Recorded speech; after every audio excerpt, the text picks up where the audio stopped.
Fundación Pedro y Elena Hernández les da la más cordial bienvenida a este conversatorio en el marco del 27 aniversario del Colegio de San Luis. Les presento a la doctora Claudia Rocha Valverde. Ella es profesora e investigadora del Colegio de San Luis y enlace académico de Casa Colsan ITSA en Chile.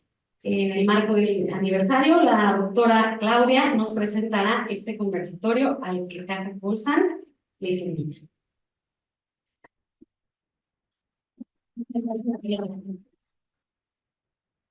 Muchas gracias a las COSAS, Jardines Cultórico Edward James, a la Fundación Pedro y Elena Hernández. Muchas gracias al director de la Fundación, al director general, el maestro Arturo Garrido, que creo que ya está conectado, y a ustedes por asistir. El día de hoy vamos a tener un conversatorio, yo digo, bastante interesante, que tiene que ver con un tema primordial al que vamos a empezar a entrarle desde Casa Colsan Quilitla Ixtla, y lleva por título Paisaje, Patrimonio e Historia, una mirada desde la Huasteca. Este conversatorio en el que, bueno, ustedes ya ven de manera presencial aquí a dos personas muy importantes que serán presentadas en el momento, y otra persona también muy importante que los va a coordinar, que Mariana se va a encargar de presentarlos. Tiene un objetivo primordial que es de reflexionar, fomentar, fortalecer la conciencia y la responsabilidad colectiva para proteger el entorno patrimonial biocultural del territorio huasteco de San Luis Potosí, pensando además en términos de algo que se hereda de una generación a otra y que estamos viendo en términos importantes y alarmantes cómo empieza a deteriorarse. Pues es para nosotros en el Jardín Escultórico Edward James un orgullo poder contar con la colaboración en un convenio con este magnífico colegio que tiene a bien celebrar su 27 aniversario y participar con un conversatorio como el que vamos a poder escuchar hoy. El conversatorio Paisaje, Patrimonio e Historia, una mirada desde la Huasteca. A continuación voy a presentarles a los ponentes que van a conversar el día de hoy con nosotros. Por parte del Colegio de San Luis tenemos presente aquí a su presidente, el doctor David Eduardo Vázquez Salguero. Gracias. Una historia por parte de la Facultad de Filosofía y Letras de la UNAM, integrante del Sistema Nacional de Investigadoras e Investigadores, el SNI. Es profesor investigador del programa de Historia del Colegio de San Luis y desde 2017. También es coordinador general de la Coordinación Técnica Estatal del Patrimonio Cultural de la Secretaría de Cultura, en la que recientemente se aprobó su opinión técnica para declarar como patrimonio documental al Fondo Manuel José Otón, que resguarda el archivo histórico del estado de San Luis Potosí. Bienvenido. También contamos con la presencia del doctor Pablo López Ramírez. Él es director del Centro de Investigación en Ciencias de Información Geoespacial, licenciado en Física por la UNAM y doctor en Ciencias de Información Geoespacial por el Centro GEO. Sus principales temas de investigación han sido la construcción de bases de información geoespacial, modelos de agregación para la generación de inventarios de emisiones de contaminantes, el modelado espacio-temporal de información y la vinculación de las perspectivas de geografía cuantitativa y ciencia de datos, con énfasis en el análisis espacial del crimen. Bienvenido.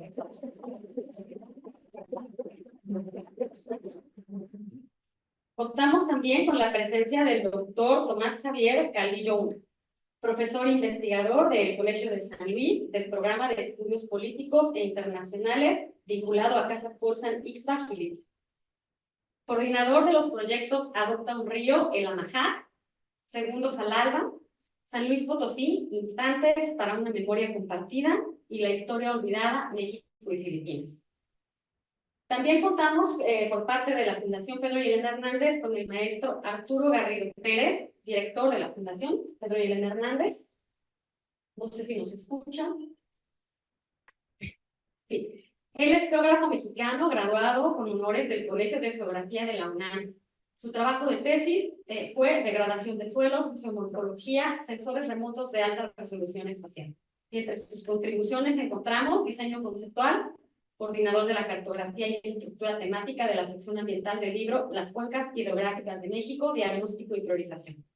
Primera evaluación nacional de la alteración y deterioro de ríos en México, una publicación que forma parte del parte central de la norma de caudal ecológico de México. Profesional comprometido con la conservación y revalorización del territorio nacional y la riqueza socioambiental. Muchas gracias. Nuevamente, gracias a todos por asistir.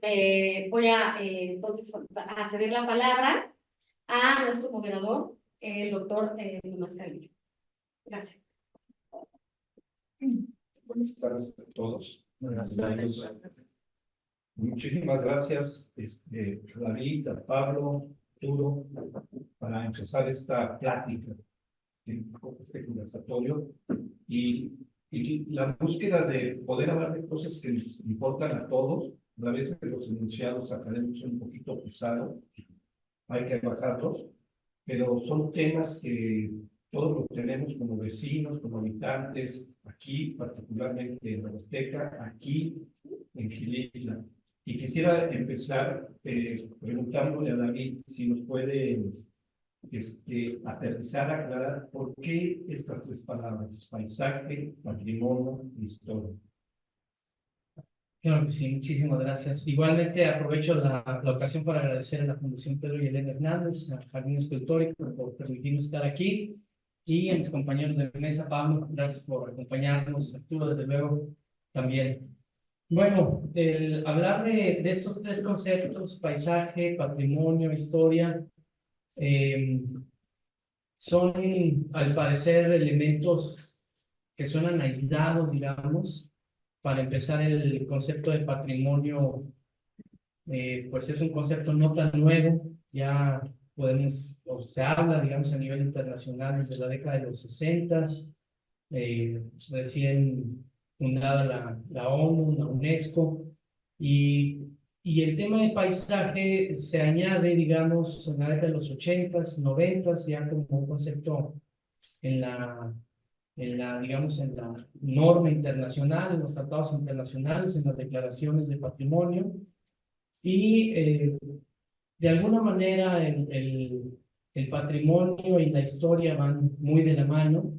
Aquí lo que importa es considerar que existe una vinculación, y por eso las tres palabras: existe una vinculación entre lo que las personas, ¿no?, los seres humanos, hacemos en nuestro día a día, que conforme se va acumulando, digamos, este día a día, pues vamos haciendo historia, vamos colocando hitos históricos en nuestro devenir, y se va conformando una memoria. Y a su vez, el lugar que habitamos, los espacios que habitamos, se van llenando, digamos, de emociones, de un aprecio por esa cotidianidad que tenemos, digamos. Sin que me salga el tema, de ahí viene un poquito también el tema de patria y matria, ¿no? Es decir, como sentir el arraigo en un lugar en particular, donde hay afinidades. Y estos dos elementos, digamos, el lugar junto con la práctica social, es lo que va conformando esa vinculación que nos da identidad y que nos relaciona con un entorno. Y de ahí el tema del paisaje, es decir, un entorno que en primera instancia visualizamos. Entonces, bueno, por eso platicar aquí en Gilitla en términos de cómo podemos valorar nuestro paisaje, nuestro entorno cultural, pero arraigados en una historia, pues es lo que nos permitirá ahorita, pues, definir algunas ideas. Más adelante a mí me gustaría platicar ya aterrizado aquí sobre Gilitla, en ese legado que puede resultar un patrimonio. Para empezar, creo que por ahí. Bien, Pablo, tú vienes eres físico, platicamos hace un rato, tu disciplina es muy cuantitativa. ¿Cómo la aterrizan en el centro que es decir, los trabajos? Yo he conocido, platicamos de la doctora Carmen Reyes, amiga muy buena, ¿no? Con la que aprendimos muchas cosas. Estos artefactos que diseñan ustedes para entender y sobre todo, no solamente analizar y estudiar, sino involucrar a los actores sociales para dar respuesta a los problemas, por ejemplo, tipo ecológico. Y puedes un poco... Con todo gusto, pero antes, muchas gracias a ti por invitarme, por recibirnos, muchas gracias a todos. Sí, en efecto, o sea, soy culpable de tener una perspectiva cuantitativa, pero no una perspectiva cuantitativa, de saber eso, de saber hacer eso por mi formación. Pero yo te diría que en Centro Geo, y en general, o sea, lo que somos es geógrafos, ¿no? Y eso se puede aproximar, se puede entender de muchas maneras diferentes. Una es pues, las cuentas que yo aprendí a hacer, pero eso es solo un pedacito de lo que hacemos, ¿no? En el fondo, la parte importante, la parte que yo creo que distingue la aproximación de Centro Geo, como tú lo has visto durante muchos años, es no entender eso como la única forma de, de aproximarse a la generación de conocimiento, ni como lo que resuelve. Lo que en realidad nos distingue, y debería distinguir a los geógrafos en general, es esta aproximación territorial. Y para mí, ahorita que oía yo hablar de paisaje, patrimonio, historia, pues para mí eso se resume en territorio, ¿no? Y me voy a permitir leerles un textito muy cortito, es parte del Atlas Cibercartográfico de Competitividad, y al rato, si tienen el tiempo que quiere decir eso de Atlas Cibercartográfico y Artefactos, que es una introducción a nuestra perspectiva del territorio. El territorio expresa identidad, sedimenta cultura, historia e instituciones, y funciona como el marco de relaciones de comunicación e interacción social de sus habitantes. Es en el territorio donde se tejen las redes de relaciones de confianza que dan cuenta de su capital social y facilitan el flujo de conocimientos y habilidades particulares que integran su capacidad intelectual. Entonces, todas esas cosas de las que hablamos de alguna manera, para un geógrafo, se cristalizan en la idea del territorio, ¿no? Hablamos hace rato del paisaje, hablábamos también, ¿no? La gente viene por el paisaje. Digamos, desde mi perspectiva geográfica, pues no hay paisaje sin la gente que habita ese paisaje, ¿no? Entonces, es como paisaje, cultura, territorio, todas esas cosas se entrelazan en pues, lo que vivimos, lo que inventamos como patrimonio del paisaje. Luego, ese es el fundamento conceptual desde donde nosotros desarrollamos soluciones, desde donde yo me paro a hacer investigaciones cuantitativas que entiendo perfectamente que no alcanzan a ver la complejidad que es de ese territorio, sino resuelven un pedacito chiquitito y que para entenderlo bien hay que dialogar con gente de otras disciplinas, hay que interactuar con los actores específicos en el lugar, y eso es lo que te permite construir soluciones. Arturo, ¿me escuchas? Hola, clarísimamente, no sé si ustedes lo escuchan. Muy bien, pues conocimos recientemente un trabajo tuyo sobre los ríos del país, ¿sí? Y bueno, estás muy involucrado, por supuesto, aquí en el lugar donde llevamos a cabo este conversatorio, agradecemos la hospitalidad, pero ¿cuál es tu perspectiva en torno a la experiencia que tienes? Lo platicamos en algún momento, de la urgencia de encontrar cómo los actores sociales, políticos, culturales abordan la pérdida, digamos, de su territorio en términos de patrimonio, en términos de historia, en términos de paisaje. Muy bien, igual que mis colegas que acaban de hablar antes que yo, les ofrezco una disculpa, les damos la bienvenida. Estoy muy bien representado por mis colegas aquí. Por favor, como siempre han insistido, este es su espacio. Qué bueno que tenemos un convenio. Qué padre que esté el Centro Geo sentado en esta mesa. Viejos colegas desde hace mucho tiempo, desde que trabajé en Gobierno Federal, después en ONG. Me encanta el Centro Geo, qué padre que podemos conversar sobre este tema. Y nada, pues, igual soy geógrafo, a lo mejor hay un poco de sesgo en la mesa, digamos, cierta carga hacia el espacio como objeto de estudio de nosotros los geógrafos.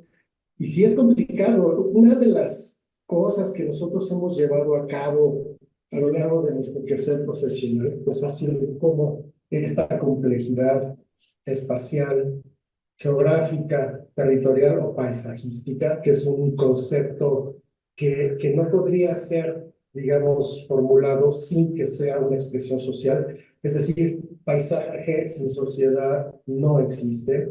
Entonces, el paisaje también en cierta época de la geografía fue utilizado como objeto de estudio y en las últimas tendencias, digamos, epistemológicas, científicas de la geografía postmoderna, pues retomamos la concepción de análisis del espacio como una concepción netamente, una construcción netamente social.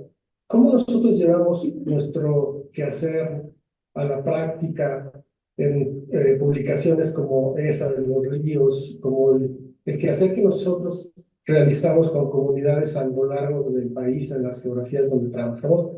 Pues es justamente tratar de establecer, entablar un diálogo con los creadores y los actores centrales de los territorios, los que lo modelan, los que lo conciben, los que se lo apropian, los que destruyen, los que crean. Y la herramienta que nosotros hemos usado, pues es evidentemente uno de los documentos por excelencia para nosotros de representación de estos paisajes son los mapas. Es el mapa o una fotografía aérea, antigua, gris, en colores grises, todavía de grises o colores, es un medio justamente para dialogar sobre el territorio, sobre el espacio y sobre esta compleja interrelación que existe o la multiplicidad de relaciones que existen en un espacio en común, donde los diferentes actores tienen una percepción distinta de cómo se conforma ese espacio y a veces los mismos actores que tienen que ver con esa función y esa creación de ese espacio, de ese paisaje, tienen visiones muy encontradas también y coincidentes. Entonces, espero haber respondido adecuadamente. Nosotros creo que una manera de entablar y comenzar el análisis de un paisaje, de un espacio concreto, y la confluencia de múltiples actores para llegar a un fin común que puede ser la conservación, preservación de un ecosistema, de un fluvido ecosistema, de un río, o de una red de ríos, o de un paisaje en sí mismo, comienza mucho con la comprensión de un científico, que un funcionario del gobierno, que un académico, que un maestro, que un campesino, que un productor, tienen ese mismo espacio, ¿no? De ese mismo paisaje. Espero haber contestado bien la intervención y haberle tomado un poco de otras ideas sobre el término del paisaje. Y más tarde, si me permiten, explorar un poco la relación de cultura, historia y paisaje también. Muchas gracias, Arturo. David. Sí, querías. Sí, a ver, yo quiero partir también ahora de ideas en el sentido de problemas, ¿no? Es decir, hemos de reconocer que en el mundo, no nada más en San Luis o en México o incluso aquí en la Huasteca, sino en general en el mundo, el ser humano le hemos robado mucho espacio al medio ambiente, al ámbito natural. O sea, hemos ido apropiándonos con el sentido de utilitario, es decir, de ver los recursos naturales como algo explotable, aprovechable, sin medir, digamos, el impacto a la larga en términos medioambientales, pero también, digamos, sociales.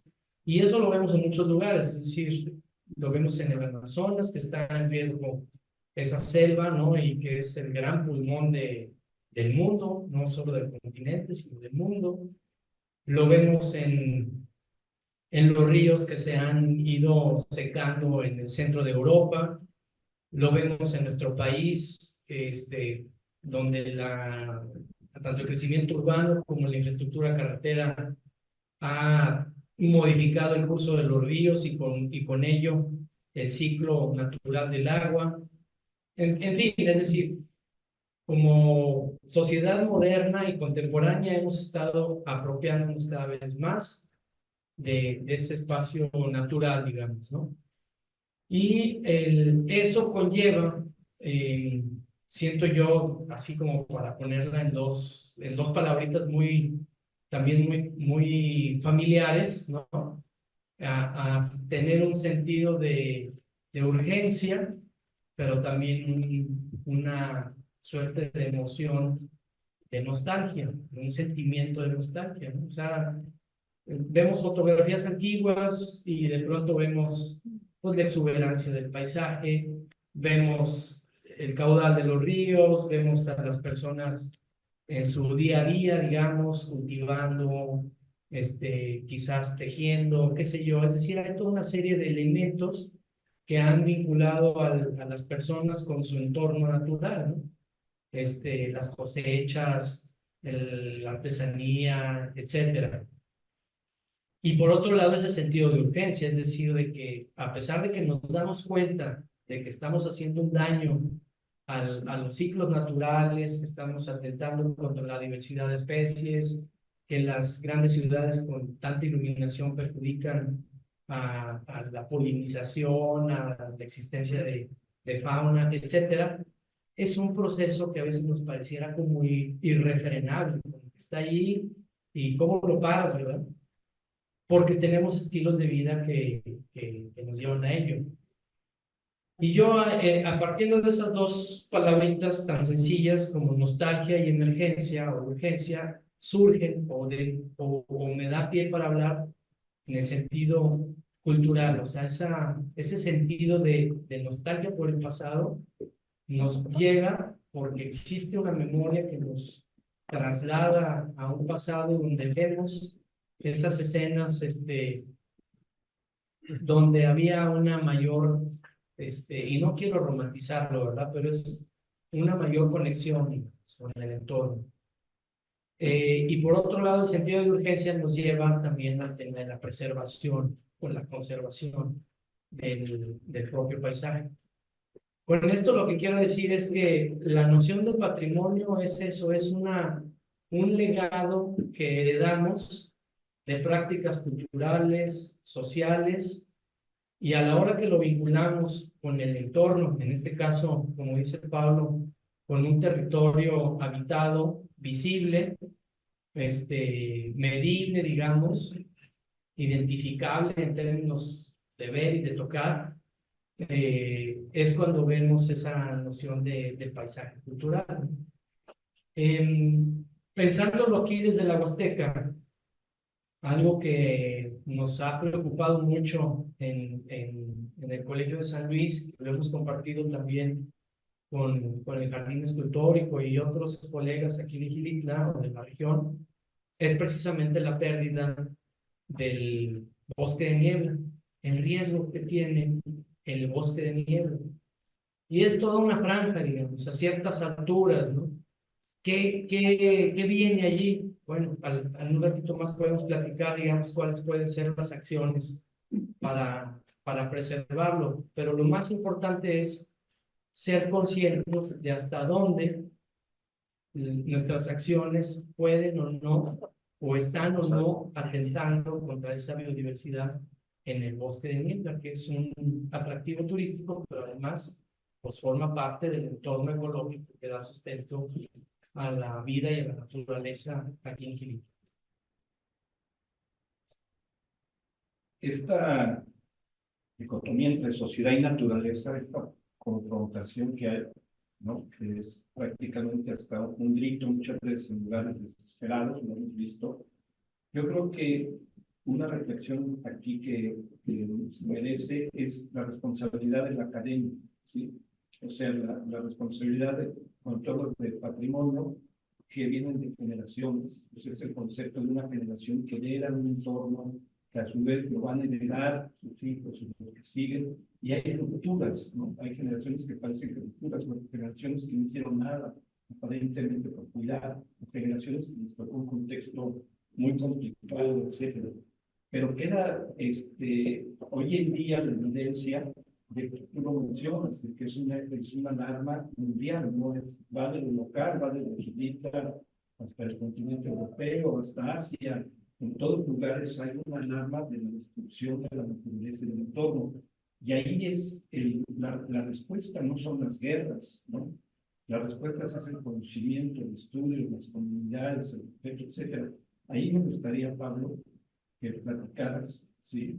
Porque ustedes tienen unas experiencias muy concretas. Yo recuerdo del lado de Chapala, de Cabrón, etcétera, esto que le llaman artefacto, estos ejercicios de reflexión, de información y de colaboración con las comunidades para rescatar su naturaleza, su entorno. Con todo gusto, lo más que, a ver, quizá empezando por una nota un poco más personal, yo estudié física, en efecto, y la física es una de esas disciplinas que poco o nada se preocupa por el mundo de la persona, ¿no? O sea, ¿cómo se llama? Energía atómica, no sé, tiene poco o nada, ¿no? Y yo huí de eso, porque yo sí pienso que del lado de la academia tenemos responsabilidad, tampoco estoy en contra, digamos, ¿no? Pero en lo personal prefería esta aproximación más hacia los problemas de las personas. Y en ese sentido fue que me encontré a Centropeo, justo en esa búsqueda un poco. Centropeo, para empezar, por eso tenemos una aproximación a la producción de conocimientos científicos, somos un centro de investigación, pero nosotros concebimos como el motor de la producción de conocimiento las demandas sociales de conocimiento, ¿no? Es decir, los problemas de la sociedad son el motor que empuja la investigación en Centropeo. Trabajando de esa manera es que llegamos a esta noción de los artefactos. En aquel entonces, hace 25 años, artefactos cibercartográficos, soluciones complejas en geomática. Esos son nombres que les hemos ido poniendo a cosas, porque uno luego, como académico, necesita ponerle nombre a las cosas, ¿no? Pero ¿qué son en el fondo? Son instrumentos tecnológicos, porque están fundamentados en tecnología, para establecer estos diálogos. Es muy claro de lo que decía David, por ejemplo, que en el territorio convergen diferentes visiones que en principio se pueden pensar como opuestas, ¿no? Pero en realidad, primero que nada, no están opuestas si convergen en el mismo lugar, ¿no? Ahí hay un punto, digamos, de interés común para todo el mundo. Entonces, estas son herramientas que permiten conversar sobre los problemas territoriales a través de algo que le decimos nosotros modelos de conocimiento. Los modelos de conocimiento, digamos, desde el mundo académico, pues es muy claro, es un enfoque teórico, un conjunto de prácticas metodológicas, etcétera. Pero nosotros sabemos que los modelos de conocimiento viven en la mente de personas que trabajan, que hacen, ¿no? Campesinos, inclusive también mineras, explotadoras horribles, tienen un modelo de conocimiento del territorio. Y lo que nosotros tenemos que hacer es poner a conversar esos modelos de conocimiento a través de artefactos tecnológicos. Y eso, el primero de esos, digamos, exitoso fue sobre Chapala, se llamaba Atlas Cibercartográfico del Lago de Chapala, y había ahí una problemática muy clara entre diferentes usos que se le daba a la cuenca de Chapala, ¿no? Cuestiones de agricultura que derraman un conjunto de agroquímicos que cambian la composición química del agua de Chapala, que cambian, por supuesto, las condiciones de flora y fauna, pescadores, ¿no? Que ven mermada su producción por el crecimiento del lirio, la gente de de empresas turísticas, que ven mermados sus ingresos por el lirio, etcétera, ¿no? Y eso fue, pues, un instrumento que contenía esas diferentes perspectivas y ayudaba a que, vamos a decirlo así, los contrarios se pusieran en los zapatos del otro y empezaran a dialogar sobre la información contenida ahí y los puntos de vista contenidos ahí. Y esa es una aproximación que hemos, digamos, seguido avanzando y sosteniendo en el Centropeo, de ver a estos artefactos tecnológicos, estos desarrollos tecnológicos, como herramientas, como un elemento más en un diálogo, como alguien casi que puede hablar, pues, ¿no? Que es parte de una conversación y se va adaptando a esas conversaciones, teniendo él mismo, digamos, un marco conceptual y el modelo de conocimiento que trata de, pues, aterrizar todos lo que convergen. Arturo, desde esta perspectiva, con tu experiencia que tienes en el país, esta a veces confrontación de diferentes intereses, y al final, pues es conservar, ¿sí? un entorno del cual viven no solamente los contemporáneos, sino van a vivir los que siguen, ¿sí? Sí, yo creo que una de las preguntas centrales que hacían mover los teóricos del paisaje desde la geografía, que se llamaba Lynch, a finales de los 90, justamente ponía en la mesa esta pregunta: ¿quién debe controlar y planificar el paisaje?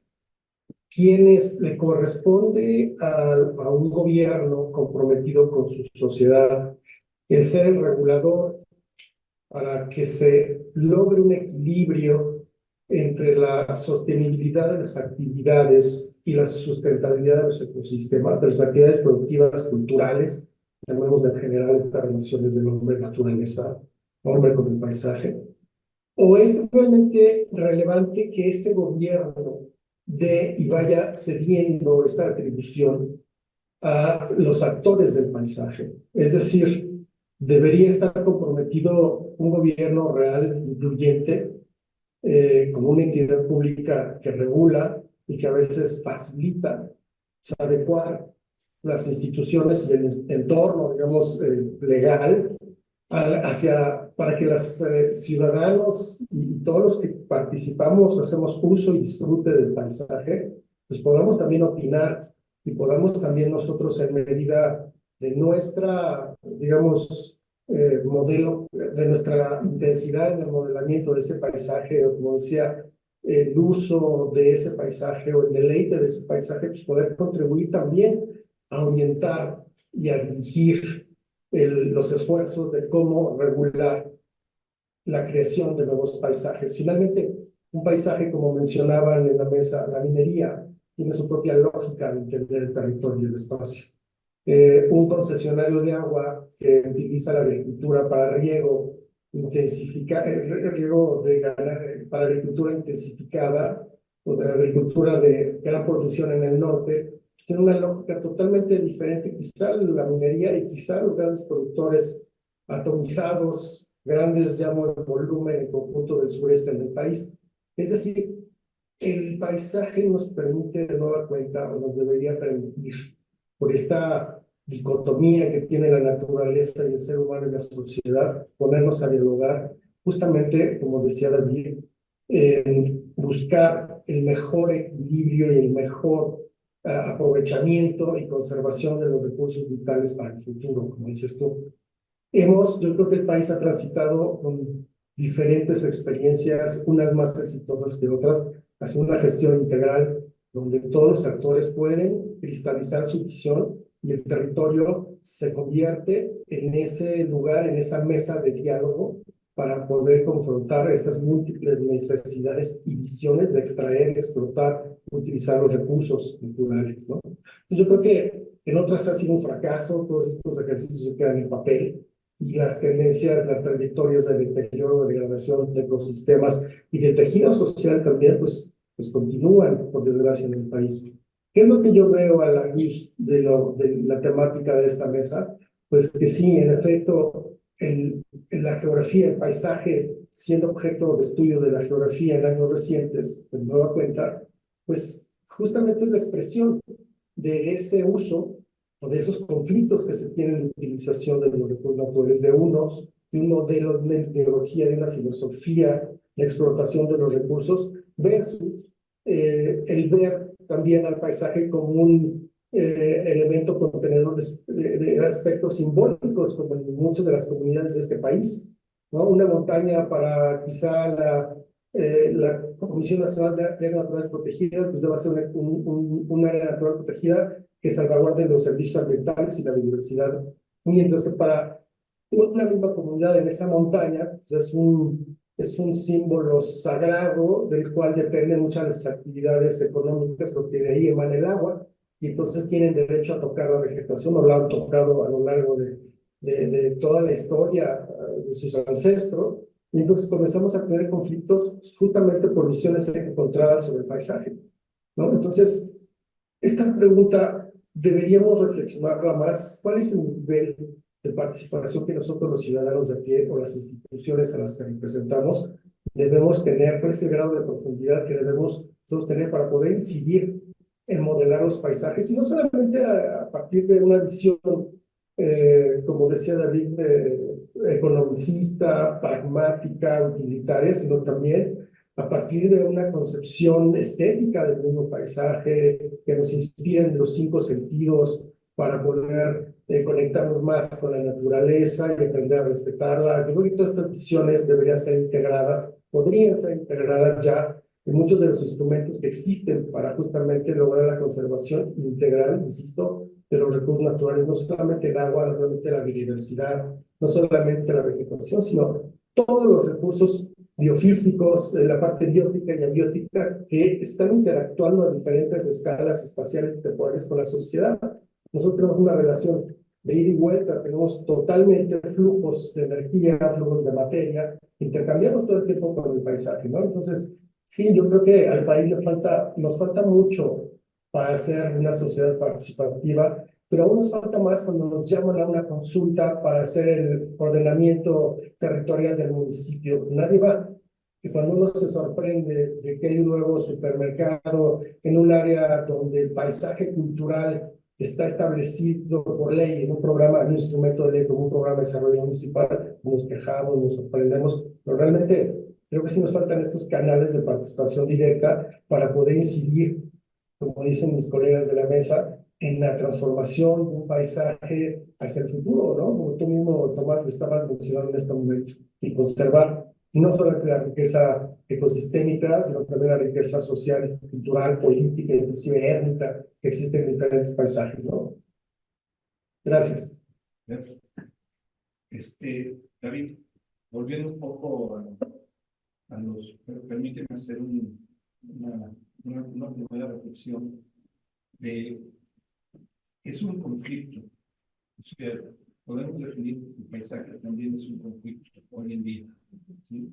Es decir, por lo mismo que se menciona, ¿no? Hay demasiados intereses, diferentes intereses, etcétera, y en un mundo globalizado, con una tecnología económica impactante, estos actores ya no son actores nada más que están aquí en la localidad en los que estamos aquí, hay actores muy lejanos que pueden participar y afectar de una u otra manera lo que sucede aquí. Es decir, eso ya es un hecho. ¿Cómo trabajar sin caer cómo? Yo soy muy convencido de la diplomacia, ¿no? Sí, o sea, digo, la gente malentiende la diplomacia, ¿no? Pero la diplomacia es difícil, ¿sí? Y la diplomacia es la capacidad un poco de esta vinculación de actores confrontados, cómo construyen una conciencia común a partir del territorio con intereses diferenciados, ¿sí? O sea, cómo aquí hay algunos caminos con los que he platicado, el problema del agua, los cañeros, la explotación, etcétera, cómo la naturaleza no es algo que vayas en el mercado, ¿sí? Y después vuelvas a comprarlo. La naturaleza se acaba, la destruyes, se va erosionando. ¿Cómo podemos construir desde el mundo académico, en un mundo de tanto conflicto, el crear conciencia de que cuidar el paisaje es un bien común, aunque no usen políticamente ese concepto, es un bien común? ¿Cuál es, no me refiero perdón, el rollo de ciencia comprometida, no, o sea, creo que vamos a ir allá, ya es decir, es un hecho, es una cuestión ideológica, es un hecho que lo vivimos todos los días, todos en cualquier lugar que habitamos este país, que nuestro entorno se está destruyendo. Eso es un hecho. El agua, la basura, ver el problema del agua en todos lados, etc. ¿Por dónde, en tu experiencia que tienes ahorita, tienes incluso una representación social en términos de patrimonio, cómo lo estás viendo? Pues necesitamos más diplomáticos, doctor. No, bueno, ya un poquito más aterrizándolo en términos prácticos, creo que lo que plantea sí requiere de como pensarlo en muchas aristas, ¿verdad? Hay muchas cosas allí. Para empezar, el modelo económico, o sea, el modelo económico que impera en el mundo, que es el modelo capitalista, pues recordemos que tiene que basa su riqueza, el desarrollo y demás, precisamente en una relación de explotación de los recursos naturales, ¿verdad? De entrada ahí pues hay un paradigma ya ideológico, práctico, que es lo que está condicionando al mundo en su modelo económico. Claro que es muy difícil remar contra y hasta inútil, yo diría, remar contra el capitalismo. No va por allí, sino cómo encontrar dentro de esa creación de riqueza, que también tiene que ver con la explotación de las personas, ¿no? En el beneficio de unos por encima de otros y de los recursos mismos, del control de los recursos, cómo encontrar un modelo de económico que nos permita una mayor distribución de la riqueza, es decir, una distribución más homogénea, en donde haya una mayor igualdad de oportunidades y demás. Ese es un tema, ¿verdad?, que está allí y creo que hay que considerarlo al momento de trasladarlo a el diseño de políticas públicas. Y ahí viene otro tema. Hace unas horas lo platicábamos Pablo y yo, sobre el tema de la planeación, ¿verdad? Es decir, tenemos planeación de desarrollo a nivel municipal, a nivel estatal, a nivel federal. Ahí se van trazando líneas y políticas, pero en la forma en que se hace esa planeación no siempre considera las voces de manera, o las considera, pero a la hora de implementar, pues no se lleva a cabo, ¿no? Es decir, puede ser que haya consultas, que se trasladen las inquietudes, que se diseñen acciones, pero a la hora de implementarlas, pues se va posponiendo, ya sea porque falta dinero, que falta visión, porque el día a día, por el periodo corto del gobierno, pero ahí está la planeación. Y ahí también quiero ser un poco disruptivo en el sentido de que tanto como académico como funcionario, veo que ya no es momento de diagnósticos. Es decir, hay suficientes diagnósticos sobre el estado de las cosas en todo, ¿no? Hablando ahorita de paisaje, patrimonio y demás, ya hay muchos diagnósticos, es decir, no necesitamos uno más. Lo que necesitamos es actuar, es decir, pasar a la acción. Y en ese sentido, la pregunta que nos hacíamos hace un rato es, ¿quién debe proteger a los paisajes culturales? Los gobiernos, de manera, en el marco de una serie de normas, de autoridades, decir, no, esto ya no se toca, ¿verdad? O sea, ¿son los gobiernos los que deben de proteger? ¿O son las personas que viven en ese entorno los que deben de proteger, ¿no? ¿O es la ciudadanía? ¿O son ambos, pero en qué nivel? Y en ese sentido también entro a una suerte de paradoja, porque si buscamos conservar y preservar el paisaje, pues entramos en esa paradoja, porque el paisaje, casi por definición, pues es cambiante. Si me explico, un paisaje es dinámico. Entonces, ¿qué es lo que deberíamos estar protegiendo? ¿O qué es lo que deberíamos estar, sobre lo que deberíamos estar actuando? Es decir, nos abocamos al encino, nos abocamos a los pinos, nos abocamos a las aves, nos abocamos, o cómo lo miramos de manera integral. Entonces, yo pienso que lo que debemos de proteger, o sea, cambiar esa idea de que esto no se toca, ¿no? No, sí se puede tocar. Lo que hay que proteger y conservar es el equilibrio que puede existir en la relación entre los seres humanos y el medio ambiente. O sea, creo que esa relación o ese equilibrio es el que se debe de buscar en el tema de protección o de preservación, no tanto hacer algo intocable, ¿verdad? Y está cambiando esa forma de pensar es lo que nos permitiría diseñar mecanismos de acción sobre el territorio, pero con una regulación que nos diga hasta dónde, ¿verdad? Es decir, ahí puede haber ya una comunión entre los intereses locales e internacionales o supranacionales, pero guardando ese equilibrio de cuál es la relación entre la sociedad y el medio ambiente. Y por último, para concluir mi comentario, creo yo que lo importante sería identificar, o sea, algo así ya muy práctico, ¿no? Es darnos a la tarea de identificar, promover e implementar valores, pero no valores en lo abstracto, no valores en lo etéreo, sino valores en lo práctico, ¿no? O sea, identificar esos valores que se puedan traducir en cuestiones prácticas inmediatas, ¿no? A través de la acción social. O sea, yo creo que ahí los gobiernos, digamos, son transitorios, cambian sus políticas, cambian sus filosofías, pero los que permanecen pues, son las sociedades, las generaciones, y son esas las encargadas de tomar la acción, o sea, de actuar inmediatamente y definir entre ellas qué es lo que deben de hacer para proteger su entorno.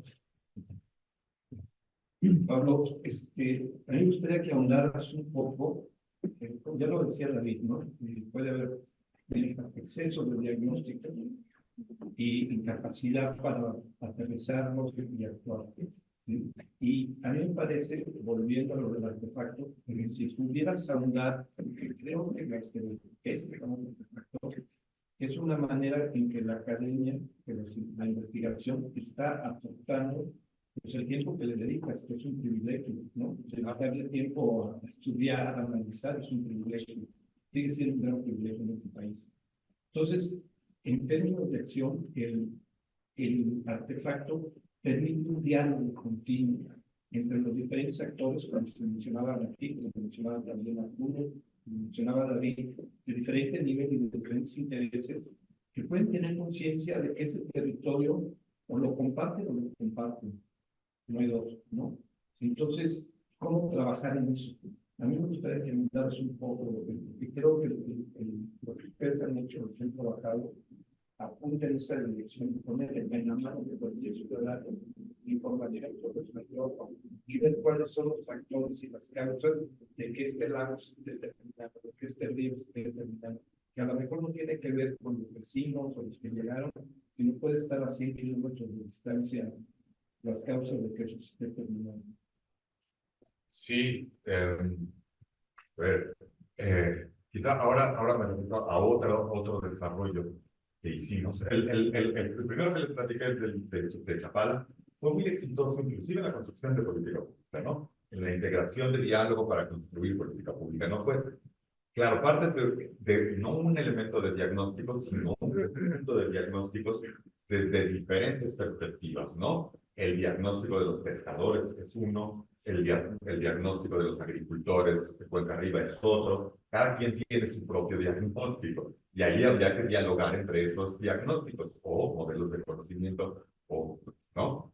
Ahora, otro que vino más o menos al mismo tiempo tenía que ver con ciclones tropicales en Acapulco, ¿no? Y eso estábamos platicando hoy en la mañana. Y esto me lleva también a esa idea de sobrediagnóstico, ¿no? Esto fue por ahí de 2000, 2001. Hizo un estudio de impacto de diferentes tipos de ciclones tropicales en Acapulco y había zonas de deslizamiento, zonas donde no se tenía que poner, ¿no? Y bueno, en rojito donde no se podía poner la gente, y ves Acapulco hoy día que llevó otros, ¿hacia dónde creció? Pues estaba en rojito en 2001, ¿no? Por supuesto, ¿no? Este es un ejemplo un poco fallido, porque ese no fue un encargo de un trabajo colegiado de toda esa gente, sino fue, digamos, una especie de ejercicio más intelectual, ¿no? Y eso te habla de, pues sí, el diagnóstico es para el ejercicio intelectual, la academia, el privilegio de poder estudiar las cosas es bonito, pero si no lo construyes con la sociedad, donde además no solo es, digamos, la gente, sino también gobiernos, esas separaciones luego son medio artificiales, ¿no? No es que el gobierno venga de Marte No, pues también es una parte de la sociedad, ¿no? Entonces, eso es, digamos, una parte de lo que quería decir ahora.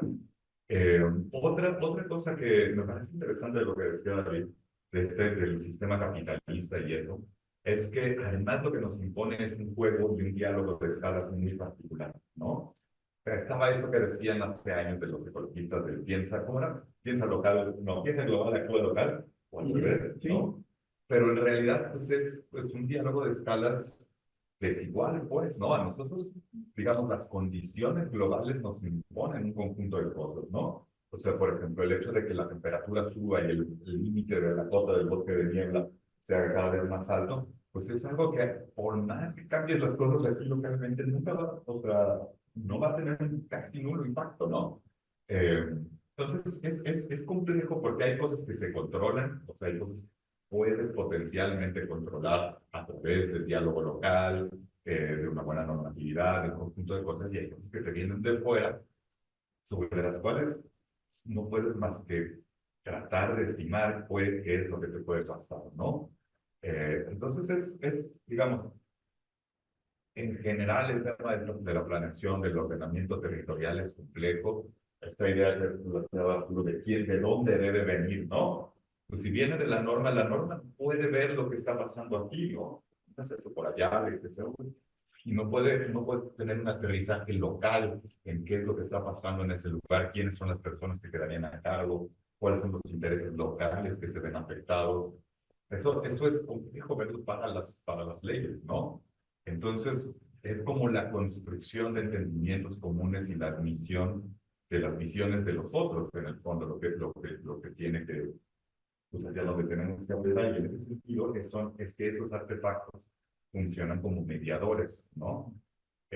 Yo, digamos, tengo menos experiencia con cuestiones de ordenamiento ecológico, pero con cuestiones de ordenamiento urbano, por ejemplo, en Ciudad de México es bien claro el tema. Uno de los, va más allá de lo del agua, etcétera, un problema gravísimo es el costo de la vivienda, ¿no? Ya es impagable para cualquiera la vivienda, ¿no? Y eso, ¿cómo bajas el costo de la vivienda? Pues una primera cosa que tienes que hacer es hacer más vivienda. Pues si no hay más vivienda, va a seguir costando más y más y más, ¿no? Claro, pero haces más vivienda y entonces llegan los vecinos y dicen, aquí no me vas a construir un edificio de 5 pisos porque de suyo yo ya no tengo agua, yo ya no tengo tal, y además no hay donde estacionar mi coche. Bueno, pero luego sus hijos no tienen donde, no, sería la renta más barata, son 25,000 pesos al mes, ¿no?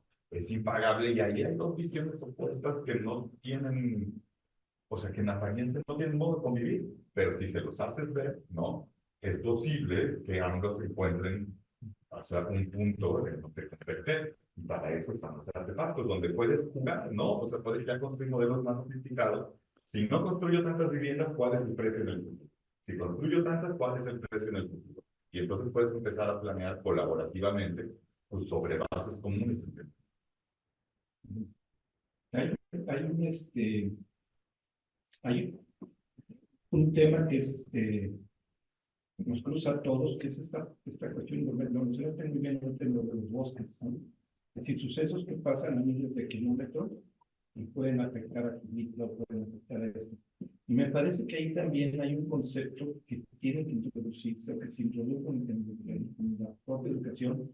Algunos filósofos lo mencionan, que cuando en los años 60 empieza la exploración espacial, la primera foto que se toma de lo que se va a llamar el planeta azul causa un cambio de conciencia global, porque por primera vez el ser humano se ve representado flotando en inmensidad, completo.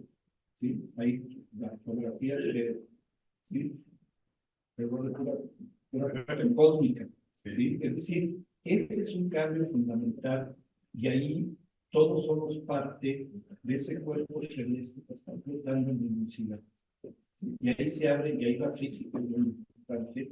Y ahí, si lo bajas eso al aprendizaje sociológico cotidiano, tienes una plataforma donde vinculas exactamente esa unidad que hay de las causas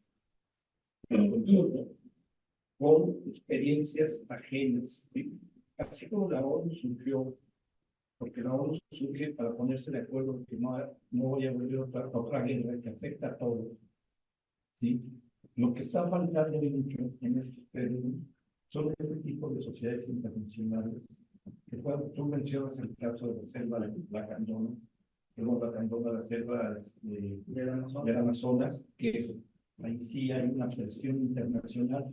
También tú lo debes conocer, lo que pasa en Indonesia con la destrucción de las palmeras, que está afectando, que la usan para el aceite de palma, que de pronto en una localidad específica en el sudeste asiático y tiene un efecto global.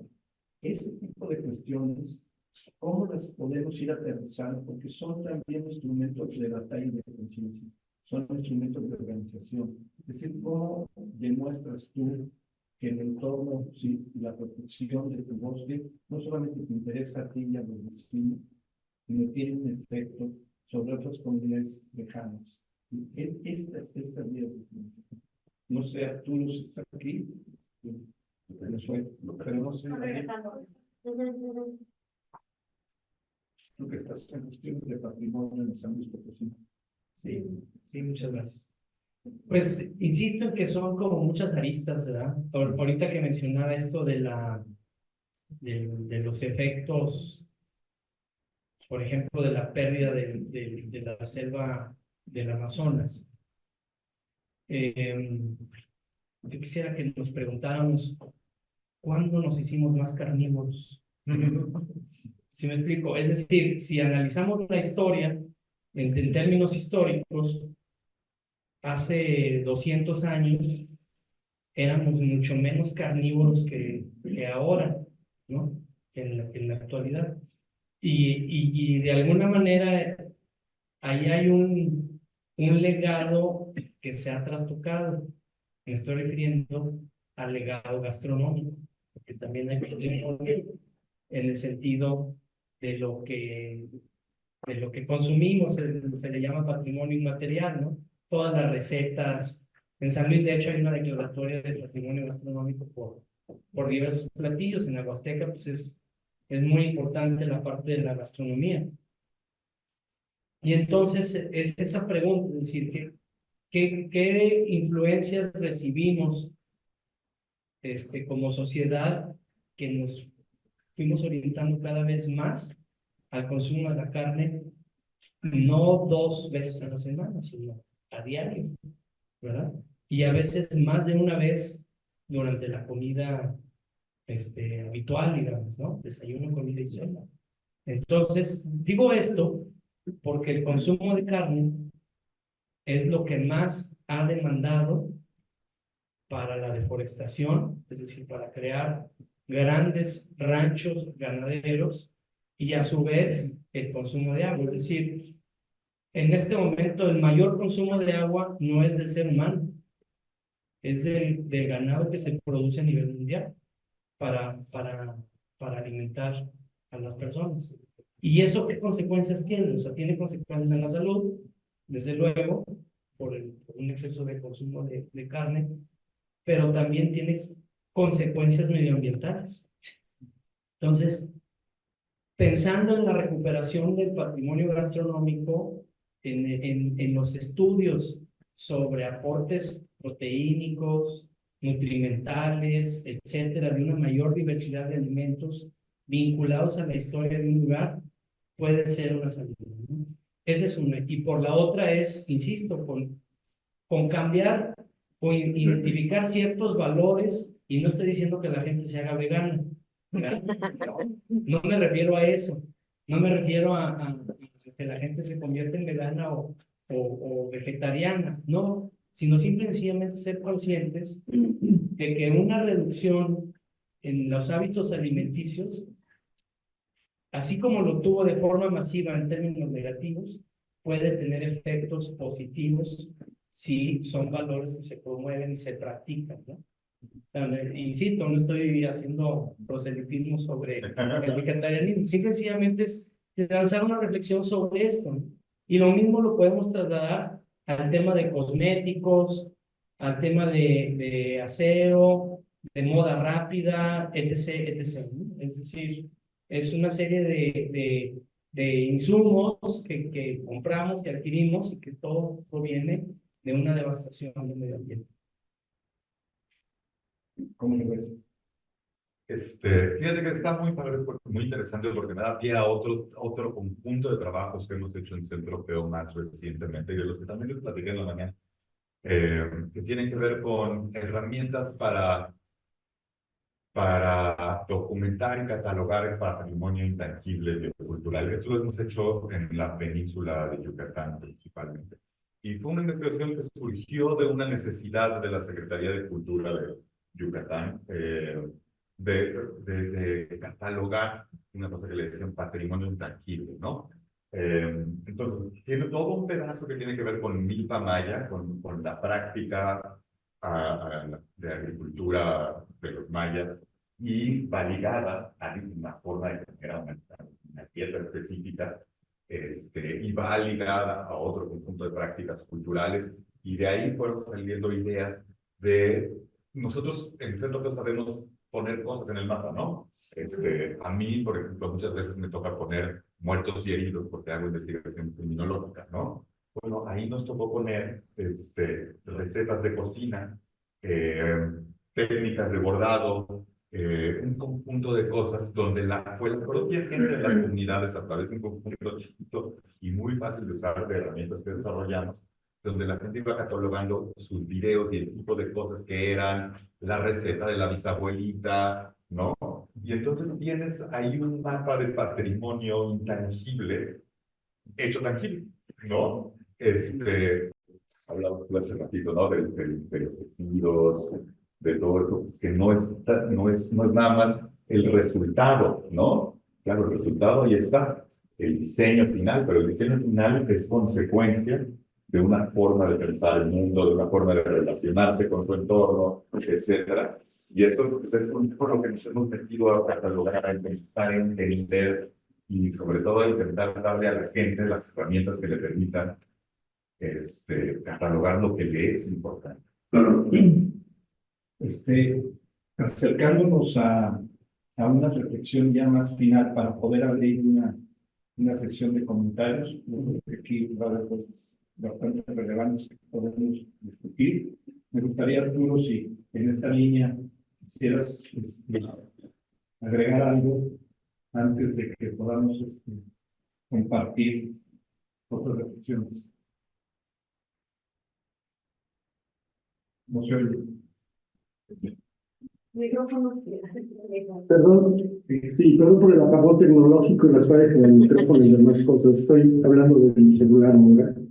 Aprovechando los avances tecnológicos actuales de los que hoy disponemos en México, que, pues la verdad, comparado con algunos otros países, pues tenemos un privilegio de tener instituciones que son la avanzada en el análisis, bueno, compilación y análisis de información de índole espacial, geográfica, que se tangibiliza, como lo acaba de decir un colega del Centro Geo. Y creo que vale la pena reflexionar ante este modelo que marca David, esta filosofía, este modelo civilizatorio que ha impuesto el capitalismo en sus diferentes fases. Ahora está tan de moda la palabra neoliberal. Creo que el país, realmente nuestro país ha transitado en diferentes momentos de gloria, digamos, haciendo uso de los esquemas de planeación regional, por ejemplo, de los 70, los 80, que si bien evidentemente, sobre todo los 70, eran perfectibles, y ahí estaba la base de toda una escuela aprovechando justamente este enfoque espacial, territorial y de paisaje, pues segmentaba al país en diferentes regiones para entender su vocación, como se llama, es decir, su actitud productiva, su actitud de conservación, etcétera. Y a lo largo de los diferentes cambios en las administraciones a nivel federal, pues han sido abandonados unos por otros.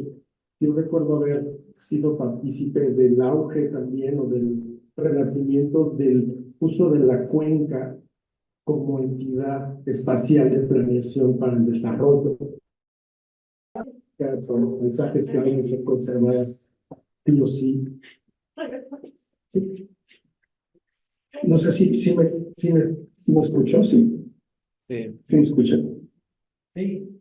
Y eso sería la última reflexión que yo diría. Creo que el país le hace falta una voluntad política con visión política de desarrollo. Se suma una variable más de gran complejidad que es el cambio climático. Entonces, el país tiene la capacidad, decía David, ¿por dónde empezamos? Yo creo que hay instrumentos como de planeación espacial adecuados, como el ordenamiento ecológico del territorio, como el ordenamiento territorial. Ha habido grandes esfuerzos por hacer ordenamientos ecológicos en cuencas, que a veces se quedan en papel, y que otros se van a la práctica, haciendo acuerdos entre municipios para que ellos mismos se pongan bajo el filtro de la cuenca para poder entonces canalizar recursos de manera armonizada, ¿no? Estas juntas intermunicipales de desarrollo para ciertas cuencas, que es otro modelo que ha surgido por ahí en los últimos años. En fin, hay cómo. Yo creo que una parte, ciertamente, como decía David, aquí le toca, yo creo que al gobierno tener en la mesa estos instrumentos, y estos instrumentos están tan bien diseñados por nosotros mismos, los mexicanos, que tiene cabida, tiene un asiento de voz y voto en la academia, los productores, como hace rato lo decían, todos los sectores productivos, tiene una voz y un voto en estos instrumentos, la sociedad organizada, la que no está organizada, los gobiernos municipales, los cabildos, en fin, yo creo que solo falta voluntad política por parte del actor central que se encarga de la salvaguarda del territorio y su patrimonio. Y otra, pues que yo sigo insistiendo que nos falta una cultura de participación social, siendo que en otros países como Nueva Zelanda, la administración ya se hace en cuencas, y en Australia la sociedad participa en cómo guiar ese futuro tu paisaje y sus diferentes secciones del paisaje en una cuenca. En fin, yo creo que ahí lo dejo en la mesa para reflexionar. Hay cómo nosotros podríamos desde nuestras trincheras, pues seguir empujando este tipo de políticas para que resurjan, ¿no? Ya solo con el teléfono diría la fundación, nos invitaron hace poco, o en que sé qué hacemos en el país, pues a comenzar a ayudar, a dialogar sobre la política, sobre la agenda ambiental de la próxima administración. En uno de los partidos, ¿no? Están ahí jugando la carrera presidencial y básicamente estamos discutiendo estos temas, ¿no?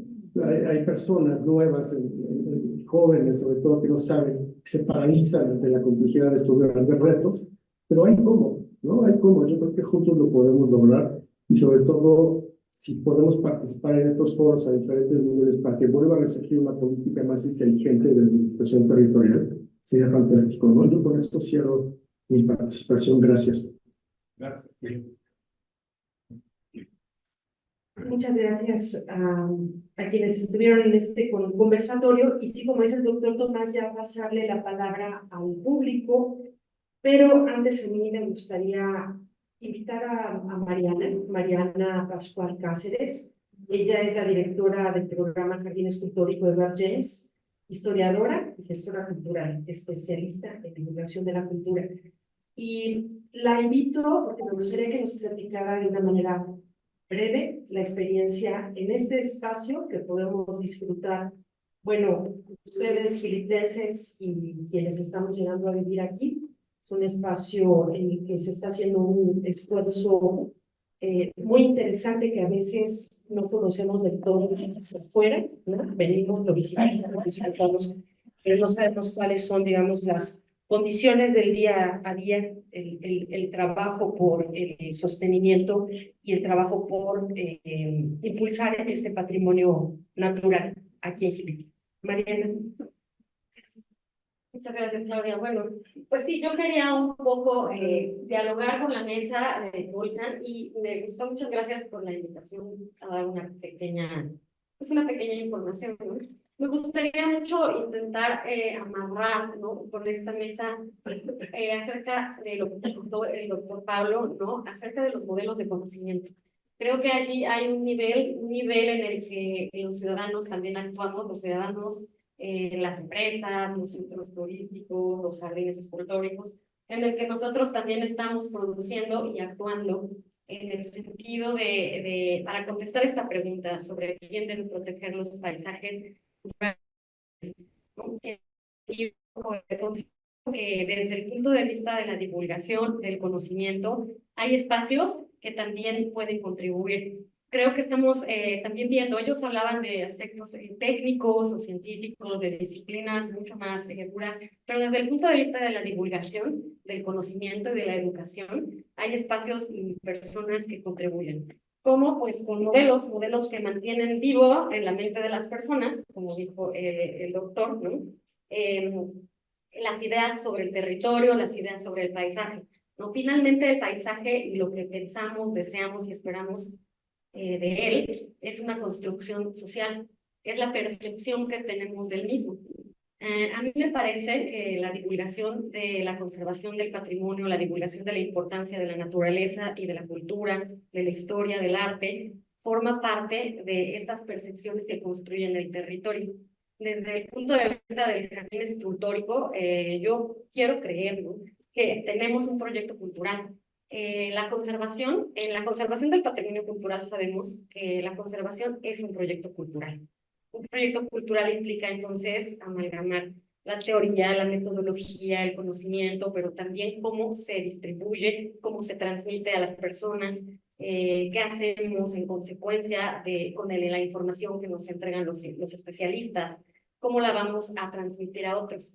En el jardín yo creo que somos un territorio interesante porque tenemos la presencia de percepciones sobre el paisaje y el territorio que provienen del turismo, de las personas de Xilitla, de los propios guías, trabajadores de jardinería, ¿no?, los trabajadores administrativos, de nuestros visitantes distinguidos, y todas estas percepciones sobre el espacio conviven aquí, y lo que en el jardín hacemos un poco como modelo de gestión del conocimiento es la divulgación de aspectos que a través de la asociación de guías, por ejemplo, la sociedad de guías, perdón, que al atender a todos estos grupos, ¿no?, y dar esta información relevante sobre el arte, la cultura, el pasado, la naturaleza, transmite una idea de lo que es el paisaje en la región, una idea de lo que es este espacio, y que con esa transmisión harán que aquellos que vinieron a visitarnos tengan ciertas ideas y percepciones sobre la conservación del ambiente, sobre la importancia del arte.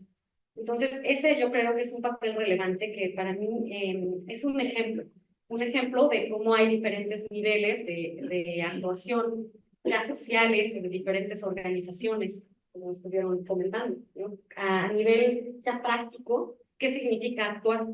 ¿Y qué significa actuar desde diferentes grupos de personas, instituciones y organizaciones? ¿Quién debe proteger los paisajes naturales o los paisajes culturales? Esta paradoja de conservar o de preservar, ¿cómo la podemos transmitir? ¿Cómo la podemos abordar entonces desde la transmisión del conocimiento? En el jardín escultórico creo que esa es un poco el área en la que nosotros actuamos a nivel social, ¿no?, al ser un espacio en el que confluyen tantas personas. Y bueno, también contamos con áreas de conservación específicas, ¿no? Tenemos un programa de restauración de patrimonio artístico y tenemos también un área de conservación de patrimonio natural en donde actúan profesionales, ¿no?, geógrafos, restauradores. En algún momento tuvimos la incorporación de biólogos, ¿no? Entonces, todas estas acciones, todos estos diferentes modelos de conocimiento, es decir, percepciones, formas de aprender, de conocer y de transmitir, pueden terminar cristalizando acciones muy específicas, ¿no? Me parece que, no sé si con eso estoy contribuyendo, pues al tema de la mesa. Yo quería como intentar amalgamar de qué manera un modelo de conservación puede ser un proyecto cultural, ¿no? Cómo lo puedes encontrar en un espacio, cómo se puede construir a través de diferentes disciplinas, y bueno, identificar, promover e implementar valores. Ese sería, me parece, la misión y la visión de un espacio como el nuestro, ¿no? Cómo identificamos los valores del territorio, del espacio, de la naturaleza, del arte, cómo los promovemos a los visitantes y a las personas en la sociedad que se acercan con nosotros, y qué acciones podemos implementar al respecto.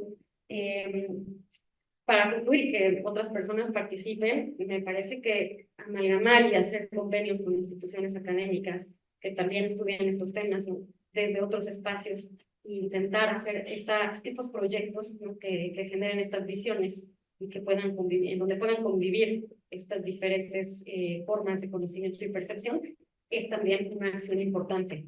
Ya desde instituciones académicas, ¿no? muy fuertes, hasta también iniciativas privadas como la Fundación Pedro y Elena Hernández, y las personas que están aquí que también están participando, porque al venir y a interesarse por esos temas, ya ustedes están haciendo una vinculación con esas acciones que implementan, promueven y desarrollan estos valores, ¿no? Entonces, a mí en este espacio, en este territorio que es la sala de proyecciones, me parece que se amalgaman muy bien también estas ideas, ¿no? Es cómo vamos así entre todos aportando una percepción y participando de diferente manera. Creo que los pelos. Muchas gracias. Abierto, ¿no? ¿Alguien tiene alguna pregunta? Si alguien quiere participar, el día de hoy estuvimos hablando además en el jardín con algunos de nuestros, del personal acerca de conservación. Estuvimos hablando cuál es la función, ¿no? del espacio para nosotros. Como pensar en esa cosa, ¿no? ¿Cuál es la función de espacio? No, de espacio. No, cualquier persona no se puede contribuir y pensar en eso. Preservar y conservar me parecen dos palabras muy poderosas. Quizá podrían abrir también la conversación.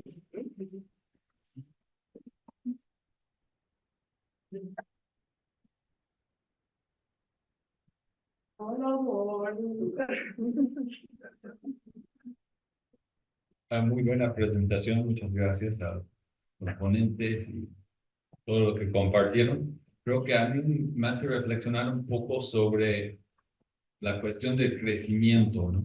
El crecimiento económico y también de igualdad, y la relación entre las dos cosas, porque yo siento que si lo intentamos analizar a nivel micro y Gilitla, antes, hace 15 años, se hablaba mucho del turismo, pero todavía no llegaba con fuerza.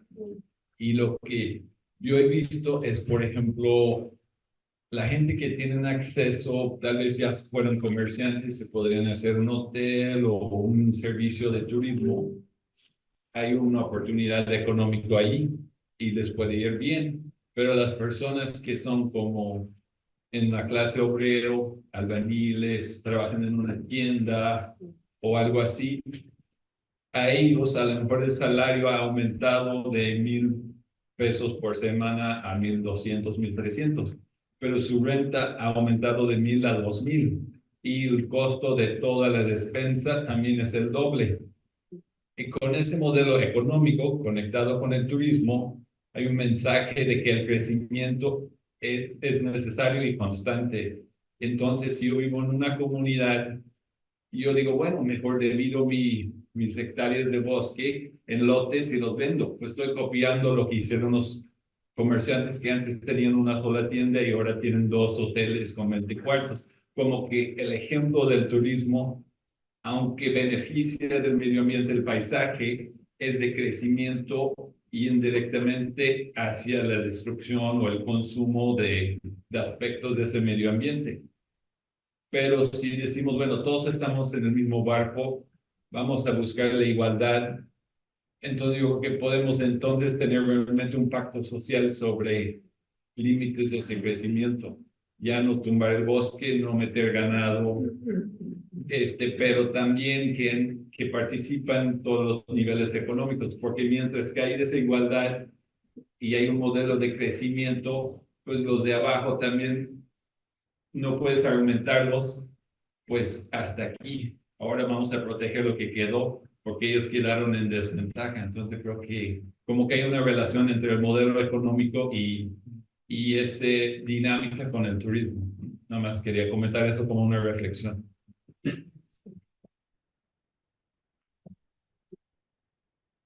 Sí, muy buenas tardes.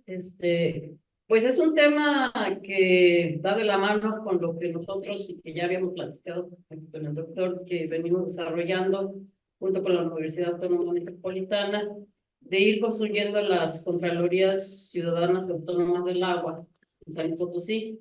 Entonces, próximamente vamos a sacar la convocatoria para ya la conformación de la Contraloría. Ahorita hay un grupo promotor, se le comenta, se le llama, Pero próximamente se va a sacar esa convocatoria en la que aprovecho este espacio para invitar a todos los presentes, a las instituciones presentes, al Jardín Histórico de Edward James, poder acercarse a este esfuerzo y buscar esos puentes, esos canales de coincidencias, ¿verdad?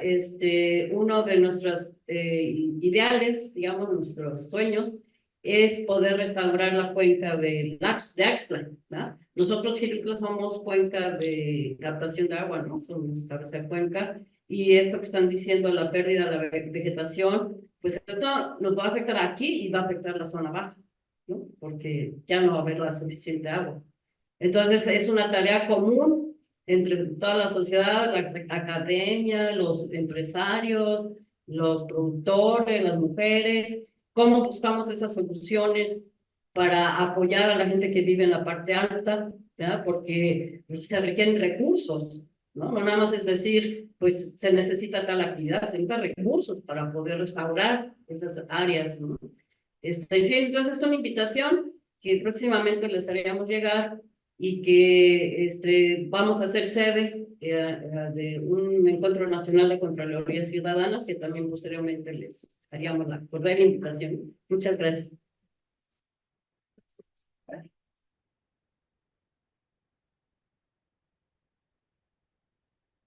Mi nombre es Roger del Lozano, a petición de la compañera. Es que estamos grabando para saber Sí, dónde. perdón, mi nombre es Rosa Esther Peñasoto. Sí, yo solamente quería mencionar dos, tres cositas de manera rápida. Lo que pasa más o menos aquí en la región y pensando en las exposiciones que han hecho ustedes, ¿no? De cómo ha habido experiencias exitosas en algunos lugares y hay esfuerzos en muchos lugares. Aquí hay un problema, hay un desfase entre los planes de desarrollo nacional, estatales y municipales, y si acaso existen, estos no se aplican. Ese es un problema, ¿no? Podemos revisar cualquier plan municipal de desarrollo y dice una cosa y se hace otra cosa, por parte de las autoridades, ¿no? Pero ya viendo en concreto la problemática, pues podemos ver cómo está la situación en la parte alta, el proceso de deforestación, implantación de agroindustrias en la parte baja, como es la Citrocruz, las descargas que hacen hacia el río Axtla, el desorden que hay en el manejo de las aguas en las zonas urbanas, o sea, los desechos de las aguas negras, todo se va a los ríos, la aplicación de agroquímicos en algunas áreas agrícolas, las termoeléctricas de acá de Tamazunchale,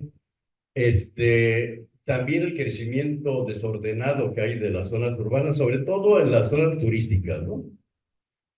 Y las amenazas hacia las áreas, por ejemplo, aquí a Pesco, pues es un equipo, pero muchos le tienen el ojo en privatizarlo, pues lograr el dominio pleno para poner otras empresas, hoteleras, restaurantes, etcétera. O sea, no hay orden. Yo pensamos que sí, una conclusión que ustedes han plantado, se necesita una mayor participación social. Y aquí una ventaja que tenemos es de que una gran parte de la población es indígena, con prácticas democráticas en la toma de decisiones, culturales, una relación especial con la naturaleza. Y si articulamos esfuerzos entre academia, organismos de la sociedad civil, pueblos indígenas, empresas de carácter social o responsables con la naturaleza, o turísticas, a muchos les interesa que no haya el fracking, por ejemplo, aquí en la región, o que se contamine el agua, también les interesa. Si se contamina, pues también se espanta turismo. Entonces, se puede impulsar un esfuerzo desde abajo, desde la sociedad, que el rumbo a una reglamentación del desarrollo, pero sustentable. Hasta dónde sí, hasta dónde no. Los planes de ordenamiento territorial, ecológico territoriales son muy importantes. Tener una visión de cuenca también y cómo involucrar a los distintos órdenes de gobierno, municipal, estatal, federal, en políticas que se definan desde la zona, desde la región, o desde la cuenca o microcuenca, y que puede tener un impacto muy importante en darle orden a la atención a la problemática en el territorio.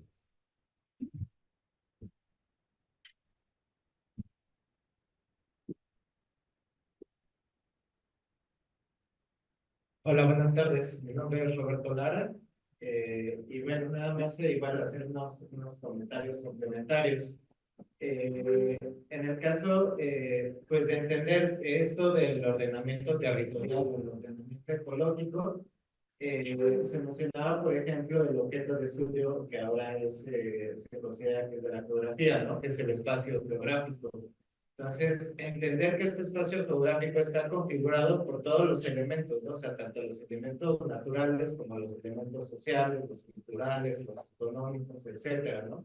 Sin embargo, hay que entender que el espacio se configura sí con estos elementos, pero su principal motor son los sistemas económicos, porque los sistemas económicos es la forma en que las personas nos mostramos de frente a los recursos naturales, ¿no? Entonces, entender que si el sistema económico actual, que es el capitalismo, pues tiene cierta voracidad, entonces obviamente eso va a tener implicaciones territoriales importantes, espaciales, ¿no? Entonces, eso por un lado, y eso también tiene que ver con el concepto de territorialidad, es decir, qué tanto las personas que habitan un lugar tienen decisión sobre cómo se configura ese mismo lugar, ¿no? Entonces, en ese sentido, si realmente el capital es el que está tomando la decisión por las personas, ahí es cuando empieza a haber este choque entre las necesidades de la población y lo que realmente está ocurriendo en el territorio, ¿no? Ponían el ejemplo de las personas que se iban a habitar a las zonas de alto riesgo, ¿no? Estas zonas rojitas, como mencionaban en los mapas, ¿no? Entonces, realmente a veces también es el problema de estigmatizar a estas personas, ¿no? O sea, de decir, ay, es que ¿por qué se van a vivir ellos, no? O sea, realmente no es que las personas estén buscando, a ver, ¿cuál es la ladera menos estable que hay? Ah, esa, entonces ahí me voy a ir a vivir, ¿no? O sea, realmente no es eso, sino que por esta voracidad de que también platicaban o comentaban lo de las altas rentas en la Ciudad de México, pues esto hace u orilla a las personas a buscar realmente dónde poder asentarse, ¿no? Y muchas veces, pues, obviamente no hacen las condiciones adecuadas, ¿no? Y bueno, y otro comentario es en relación a que mencionaban de que ya no son necesarios los diagnósticos como tal. En esa parte tal vez yo diferiría un poco, ¿no? Porque efectivamente, o sea, lo que ya se tiene mucho son los diagnósticos, falta la parte de implementación. Pero a final de cuentas, como mencionaron, el paisaje o el espacio geográfico está en constante evolución. Y si está en constante evolución, también se necesita llegar a identificar las nuevas realidades, ¿no? Entonces, por eso sí es importante, o sea, sí es necesario y urge poder realizar una acción directa. Sin embargo, por esta evolución tanto del paisaje como de las personas, pues es necesario también seguir construyendo estos diagnósticos, a mi parecer. Nada más comentarios. Gracias. No sé si por allá quieran ustedes responder algo y vamos cerrando ya la sesión. Sí. Como unos comentarios. Arturo también después quiere comentar algo. Adelante, Arturo, por favor. No, ustedes, como me den la palabra, solo se la mano para, me encantaría comentar algo sobre lo que escuché del público. Sí, bueno, a ver, como para cerrar, es que respondiendo a cada cosa va a ser un poco difícil. Es como una especie de reflexión final sobre de diagnósticos, sobre participación, sobre lo que decía Tomás hace ratito del punto azul chiquito que se ve desde el espacio, ¿no? Hoy tenemos, no sé, un par de miles de satélites de observación de la Tierra arriba de nosotros todo el tiempo viendo y que nos permiten tener diagnósticos diarios sobre la evolución y podemos ir viendo casi que en tiempo real cómo se van perdiendo las cosas que tenemos, ¿no? Llevarle la pista a la pérdida del Amazonas día con día y contar todas las hectáreas que todos los días perdemos. Pero digamos, si uno se lo imagina y puede irse construyendo en su cabeza una película de todo lo que se va viendo, es como profundamente angustiante, ¿no? Porque ves cómo va quedando cada vez menos. Y lo que no hay en esa película, lo que no hay en esas cosas que se pueden ver desde arriba en los satélites y con los que no podemos hacer diagnósticos de cuántas toneladas de dióxido de carbono estamos liberando por deforestación y todo eso, es por qué pasa eso, ¿no? Las causas que te llevan a eso. Las causas que te llevan a eso están, por supuesto, que en los sistemas económicos, por supuesto, que en las prácticas más locales, ¿no? Y entonces hay que hacer académicamente y hay que hacer socialmente esos vínculos inclusive para moderar la angustia, ¿no?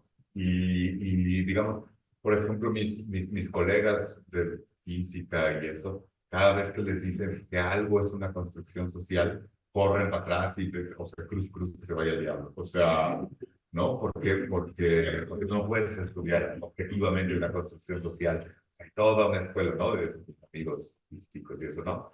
Pero en realidad es exactamente al revés. Cuando dices que es una construcción social, otra cosa que estás diciendo y que muchas veces se pierde cuando dices eso es la agencia que tiene la sociedad sobre lo que se construye, ¿no?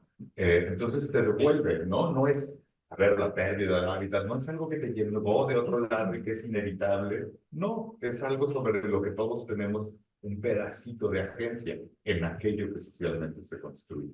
Entonces, pues más allá de las angustias y ansiedades, síndrome de los panchos, le diría a mi abuelo, ansiedad, angustia y desesperación, pues recuperar la agencia que tenemos al entender todo el paisaje y el territorio como una construcción social. Y pues recuperar a través de ese centro ciego, a través de un conjunto de herramientas tecnológicas, le decimos artefactos cibercartográficos, pues herramientas de diálogo para construir el territorio, ¿no? Creo que con eso más o menos cerraría. Gracias. Arturo. Gracias. Contestar una inquietud muy concreta de alguien del público sobre el tema de qué hacemos. Dos personas hablaron de qué hacemos con la cuenca. Es un sistema enorme, la cuenca del Axtla, ¿no? Yo creo que el enfoque, hablar del manejo de la cuenca, gracias afortunadamente a Leopold, que fue uno de los impulsores de que analizó cómo funcionan hidrológicamente las cuencas. Se pueden fragmentar y seccionar algunas de las áreas, o subcuencas, microcuencas, nanocuencas, etc. Y pues curiosamente Gilitla interdepende de dos microcuencas, depende directamente de los recursos hídricos de dos microcuencas. Una es la Conchita y el otro río, no lo tengo ahorita en la memoria, pero nosotros lo analizamos. ¿Por qué? Que yo creo que sociedades como la gilitlense están preparadas desde su activismo y su interés, y estoy usando la palabra activismo porque finalmente nosotros estar en la sociedad civil organizada nos permite tocar puertas y posicionar temas, y que no sea como el gobierno a partir de una crisis, ¿no? Porque ya falta el agua, entonces cerramos carreteras, ¿no? Yo creo que la sociedad de Gilitla ha visto mermado sus ríos, porque todo el mundo, incluyendo el asentamiento urbano del municipio, pues desecha toda su agua gris, negra, pues, al río. Le dimos la espalda a los ríos desde hace muchos años. Le dimos la espalda a los cauces, mientras nuestros abuelos nos platicaban de que se bañaban en estas microcuencas y había un montón de animales, de fauna acuática, plantas acuáticas. Hoy ya no hay nada. ¿Cómo se inicia un proceso de estos? Los gobiernos en países emergentes, bueno, que están en proceso de desarrollo como el nuestro, economías emergentes, pues finalmente son gobiernos reactivos. Es tal la brutalidad y cantidad de problemas que deben de resolver que desde ellos, al menos en el mediano plazo, nunca va a venir la idea de hagamos un proceso de de manejo, de un proceso de gestión comunitaria del agua en 2 microcuencas y no. Ese tema solamente se va a lograr posicionar por entes como nosotros o como los que están ustedes ahí en el público, que forza, que pide, que se organiza desde la sociedad para que vengan entonces expertos de diferentes super instituciones que tenemos de académicos en el país. El mismo San Luis Potosí posee Alconza, ¿no? Con una diversidad de especialistas maravillosa. Y entonces forzamos nosotros como entes a los gobiernos en sus distintos niveles a que se comience a hacer una plataforma de gestión comunitaria del agua, donde, insisto, en este país ya se tienen modelos exitosos. Exitosos donde se sienta el municipio, donde se sienta el señor de la tienda, el que vende carne, el productor de la cabecera, algún productor de café y de vainilla, etcétera. Ya existe. Nosotros solamente nos toca, es lo que yo cerraría diciendo, tenemos la corresponsabilidad todos de proteger estos paisajes, hablando de historia, y de riquísima la historia, porque por ahí siempre ha sido un lugar especial para el corazón del país, diría yo. Por ahí pasa este camino que conectaba al comercio desde el centro hacia el norte del país, ¿no? El camino adentro. Entonces, proteger estos paisajes y estos lugares solamente nos compete a nosotros como sociedad, a los dueños de los hoteles, a la señora que abre su cafetería, al productor de ganado de la parte alta. Hay un cinturón muy importante de desigualdad y de pobreza en la parte alta de las microcuencas de Gilitla. Yo creo que la respuesta, me encanta escuchar que se asumen como una sociedad organizada y canalizar toda esa energía, porque se va a necesitar con el cambio climático realmente reordenar el paisaje, reorientarlo, porque la dirección que va, según nuestros análisis y diagnósticos que hacemos de manera, digamos, de cajón, por default en las áreas donde trabajamos, pues sí, hay mucho que hacer en las microcuencas que le dan agua a las cosas, porque inclusive las cosas, un paisaje creado también en conjunción con la sociedad quilitlense, pues puede desaparecer, ¿no? Gracias al cambio climático y a los impactos tan grandes, porque todo el mundo sabe de la merma de la oferta hídrica de las microcuencas actualmente en el jardín. Yo por eso cerraría. Yo creo que les agradezco mucho la invitación a la fundación y que abre sus puertas para todos ustedes. Hablo del público y de los ponentes, los que estuvimos comentando. Es su casa siempre y me encantó que hayan abierto los micrófonos vía remota para conversar sobre estos temas tan relevantes para ustedes como académicos, para nosotros como sociedad civil organizada y como pues dueños, salvaguardas de un patrimonio tan relevante como es el jardín histórico de los James y las cosas. Gracias. Muchas gracias, Arturo. Muchas gracias. Sí, gracias. Y muchísimas gracias a ustedes por haber asistido, tomarse un tiempo de su día para escucharnos y compartir. Yo nada más quisiera comentar que dos cositas. Una, desde el Colegio de San Luis estamos tratando de incorporar en nuestros proyectos una etapa, dos cosas. Primero, una que sean proyectos de incidencia social, ¿verdad? O sea, que tengan un impacto, que no sea investigar por investigar algo, ¿no? No es conocer por conocer. Y segundo, incorporar una etapa que generalmente los proyectos terminan con la difusión o con la publicación de resultados. Y la etapa que estamos promoviendo incorporar es la de restitución del conocimiento, es decir, regresar a las comunidades de donde emana esa investigación para que sea de utilidad, ¿verdad? De utilidad práctica en las comunidades. Y mi segundo comentario es que pues es como una invitación, un exhorto, ¿verdad? Sobre cómo tener una solución, y ya hablamos de que en general vemos que la mayor participación social es, digamos, una de las mejores vías, ya lo comentó Arturo también, lo reiteró. Entonces yo creo que lo importante es como tener una plataforma de temas que nos puedan ayudar a trabajar sobre ellos. En Casa Colsan se está impulsando algo que realmente no es inventar el hilo negro, sino simplemente integrar, es algo que se llama Adopta un Río. Y en este caso, el primer río que se eligió es el Amajac. Entonces, eso lo sabe más aquí el doctor Carrillo, que es el que está liderando el proyecto.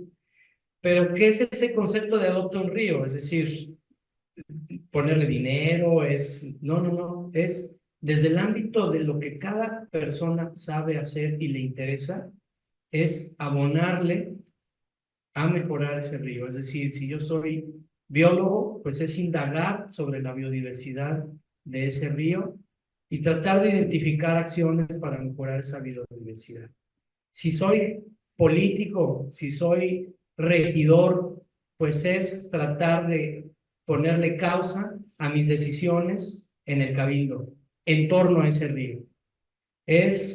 Si soy historiador, es reconstruir la historia de ese río, es identificar las formas de comercio, de comunicación, etcétera.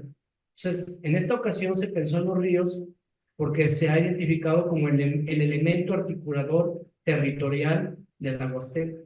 Pero podemos pensar en los bosques, podemos pensar en las aves, podemos pensar no sé, en el desarrollo urbano, es decir, cada quien, ¿no? Ahora, una recomendación para ir a esa acción social participativa es adoptar un compromiso con cada uno de esos temas y sobre todo no ir solos, es decir, no implementar acciones en lo individual, sino en lo colectivo, es decir, pues, buscar a la gente que se interese y juntos estar unidos, ¿no?